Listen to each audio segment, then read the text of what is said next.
Are you having a hard time figuring out what to get Dad for Father's Day? You should check out Row One Brand's Vintage Pictorum Gallery. They have America's best sports art.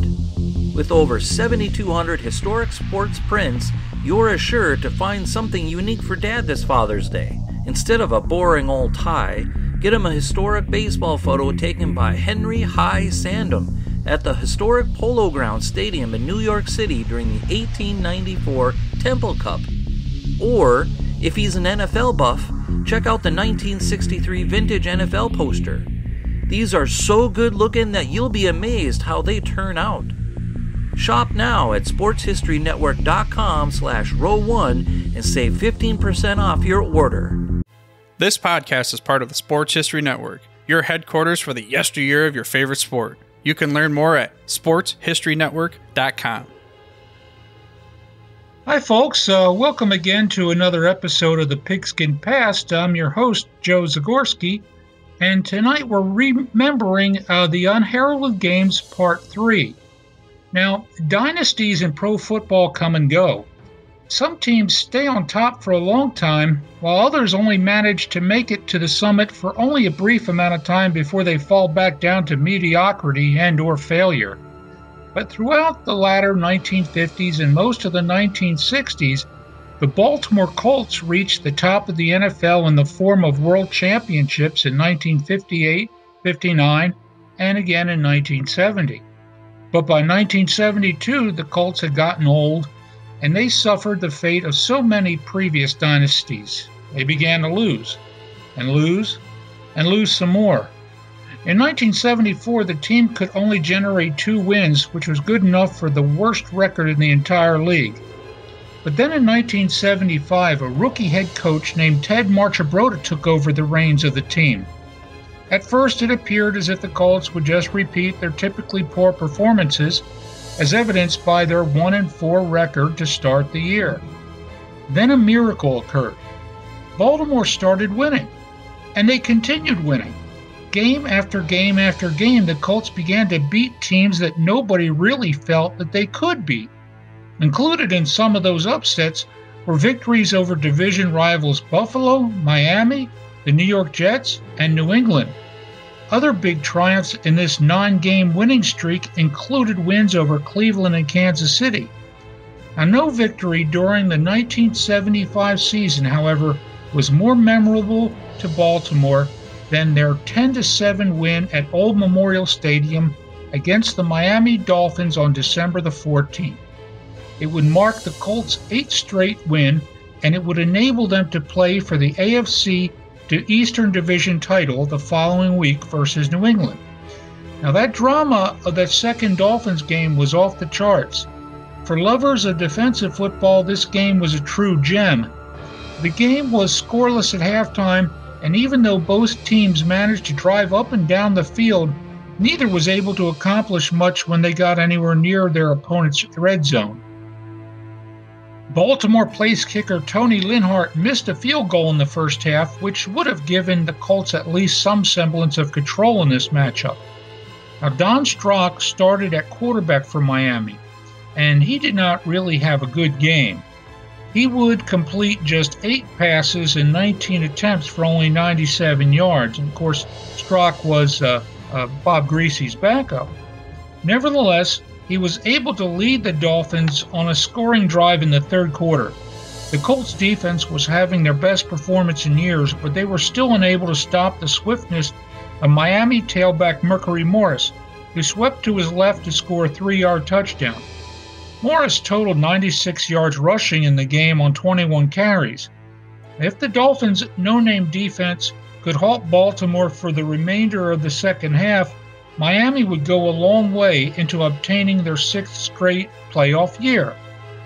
Well, as the fourth quarter neared its end, it appeared as if the Dolphins were going to accomplish that task. By this time, the cold December air had mixed with the moisture at the nearby Chesapeake Bay, which created a dense fog which shrouded the environs of Memorial Stadium. The scene just added even more drama to what was happening on the field.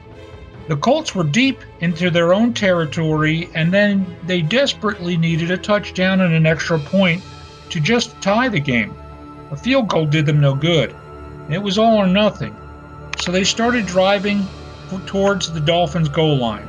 Baltimore quarterback Burt Jones mixed his runs and his passes about as well as he did all game long during this pressure drive. The Colts converted several key third downs on this drive thanks to the running and pass receiving of tailback Lydell Mitchell. Baltimore was nearing the Miami end zone little by little. Mitchell was great at catching the ball while emerging out of the backfield. It was his talent which enabled the Colts to complete their best drive of this game. With time running out in the fourth quarter, Mitchell ran a sweep to his right and bowled over two Miami defenders from 6 yards out to score the tying touchdown. No more scoring occurred during the remainder of the fourth quarter, so this nail-biter went into sudden death overtime. Now, back in 1975, the NFL's overtime rules stipulated that the first team that scored any points whatsoever would be declared the winner. Today, both teams get at least one chance to have the ball, unless a touchdown is scored by the first team to have the ball. The overtime rules set in 1975 were much more dramatic and much more final. Baltimore took the ball during the overtime period and piggybacked into their scoring drive earlier in the fourth quarter. Coach Marchibroda inserted a two tight end offense near the goal line, and Lydell Mitchell powered over on an end sweep to his right. The game thus went into overtime. Well, the fog was getting really dense by this time, but it did not seem to affect Baltimore in a negative way. The Colts offense just drove downfield again, and they set up place kicker Tony Linhart for a 31-yard field goal attempt. Linhart's kick was good, and as the fans streamed onto the field, the 1975 Baltimore team took a giant step towards winning the AFC Eastern Division title, which they would do the following week by beating New England. But winning that Week 13 game versus Miami would give the Colts players memories to last a lifetime. It was one of those unheralded games that helped to make the 1970s such a memorable decade in the NFL. Thanks a lot, folks. Joe Zagorski signing out. Catch you on the next Pigskin Past. This podcast is part of the Sports History Network, your headquarters for the yesteryear of your favorite sport. You can learn more at sportshistorynetwork.com.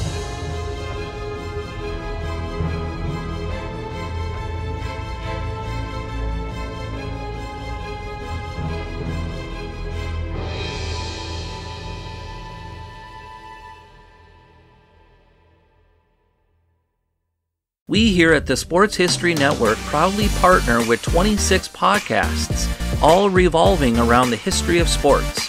But did you know that many of our hosts were sports history authors way before they started their shows? It's true. We've got Joe Ziemba, host of When Football Was Football, Joe Zagorski, host of Pro Football in the 1970s, Mark Morthier, host of Yesterday Sports, Tommy Phillips, host of Lombardi Memories, and Scott Adamson, co-host of From the 55-Yard Line. All these authors have many books for you to choose from. To check them out, go to our website at sportshistorynetwork.com/sportshistorybooks. Pick up your copy today. Soundtrack provided by Kevin MacLeod of filmmusic.io.